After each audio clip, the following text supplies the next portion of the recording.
நண்பர்கள் அனைவருக்கும் வணக்கம். இன்று நாம் என்ன தகவல் தெரிஞ்சுக்க போகிறோன்னா, ட்ரெயினில் நாம் கொண்டு போகிற லக்கேஜுக்கு வெயிட் லிமிட் வந்து ஃபிக்ஸ் பண்ணியிருக்காங்க. வெயிட் லிமிட்னா நம்ம கொண்டு போகிற லக்கேஜ் இத்தனை கேஜி தான் இருக்கணும், அதுக்கு மேலே இருந்தால் சார்ஜ் வசூலிக்கப்படும் அப்படின்னு சொல்லிட்டு ரயில்வே டிபார்ட்மெண்ட் வந்து அறிவிச்சிருக்காங்க. ஸோ என்ன கேஜி நம்ம எடுத்துகிட்டு போகலாம், அதுக்கு மேலே இருந்தால் எவ்வளோ சார்ஜ் இது பண்ணுவாங்க, அதை பற்றிய ஃபுல் டீட்டெயில் தான் இந்த வீடியோவில் நம்ம பார்க்க போகிறோம். பார்க்கறதுக்கு முன்னாடி நம்ம சேனலை நீங்கள் ஃபஸ்ட் டைம் பார்க்குறீங்கன்னா சப்ஸ்கிரைப் பண்ணிக்கோங்க. பக்கத்துலேயே ஒரு பெல் பட்டன் இருக்கும், அது ஓகே பண்ணிடுங்க. அப்போ தான் நான் போடுற அடுத்தடுத்த பயண தகவல் உங்களுக்கு நோட்டிஃபிகேஷனாக கிடைக்கும். இந்த லக்கேஜ் சார்ஜ் முறை பார்த்தீங்கன்னா பிளேனில் இருந்திருக்கும், அப்புறம் பார்த்தீங்கன்னா தேஜஸ் ட்ரெயின் அந்த மாதிரி இருந்தது. அதாவது லக்கேஜ் சார்ஜ் வசூல் பண்ணுவாங்க.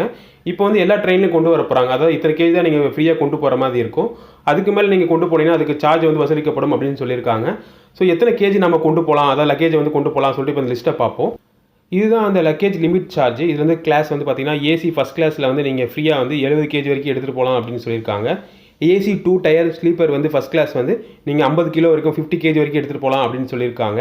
ஏசி 3 டயர் வந்து sleeper class AC chair car வந்து பார்த்தீங்கன்னா 40 கேஜி வரைக்கும் 40 கிலோ வரைக்கும் எடுத்துகிட்டு போகலாம் அப்படின்னு சொல்லியிருக்காங்க.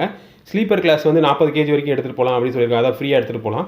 இதே செகண்ட் கிளாஸாக இருந்தால் 35 கிலோ வரைக்கும் நீங்கள் எடுத்துகிட்டு போகலாம் அப்படின்னு சொல்லியிருக்காங்க. ஜென்ரல் கிளாஸாக இருந்தால் அதுவும் 35 கிலோ தான். ஸோ இதுதான் நீங்கள் வந்து ஃப்ரீயாக எடுத்துகிட்டு போகலாம். இத்தனை கேஜி தான், அந்த பேக் வந்து நீங்கள் இத்தனை கேஜி தான் நீங்கள் ஃப்ரீயாக எடுத்துகிட்டு போகிற மாதிரி இருக்கும். அதுக்கு மேலே தான் சார்ஜ் வசூலிக்கப்படும் அப்படின்னு சொல்லியிருக்காங்க. ஸோ எவ்வளோ அளவுக்கு சார்ஜ்னு பார்த்தீங்கன்னா, நீங்கள் மார்ஜினல் அலவன்ஸ் வந்து 50 கேஜிலேருந்து 150 கேஜி வரைக்கும் இருக்கும், அதாவது ஏசி ஃபஸ்ட் கிளாஸில். இதே ஏசி 2 டயர் ஸ்லீப்பர் ஃபஸ்ட் கிளாஸில் வந்து பார்த்தீங்கன்னா 10 கேஜிலேருந்து 100 கேஜி வரைக்கும் எடுத்துகிட்டு போகலாம். இதே AC 3 tier sleeper AC chair கார்னா பார்த்தீங்கன்னா உங்களுக்கு 10 கேஜிலேருந்து 40 கேஜி வரைக்கும் எடுத்துகிட்டு போகலாம். இதில் சார்ஜ் சொல்கிறேன், ஓகேங்களா. அதுக்கப்புறம் பார்த்தீங்கன்னா ஸ்லீப்பர் கிளாஸ் வந்து 10 கேஜிலேருந்து 80 கேஜி வரைக்கும் எடுத்துகிட்டு போகலாம். செகண்ட் கிளாஸாக இருந்தால் நீங்கள் 10 கேஜிலேருந்து 70 கேஜி வரைக்கும் எடுத்துகிட்டு போகலாம் அப்படின்னு சொல்லியிருக்காங்க. இதுக்கு ஒரு சார்ஜ் எவ்வளோ பார்த்தீங்கன்னா 30 ரூபா வந்து நீங்கள் சார்ஜ் பண்ணுற மாதிரி இருக்கும்.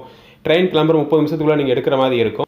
நீங்கள் கொண்டு போகிற லக்கேஜ் வந்து ஃப்ரீ அலவன்ஸோடு அதிகமாக இருந்தால் நீங்கள் 30 ரூபா வந்து பார்சல் சர்வீஸில் வந்து பே பண்ணுற மாதிரி இருக்கும். அது எடுத்துருங்க, ஏன்னா கண்டுபிடிச்சாங்கன்னா பெனால்ட்டி வர வாய்ப்பு இருக்குது.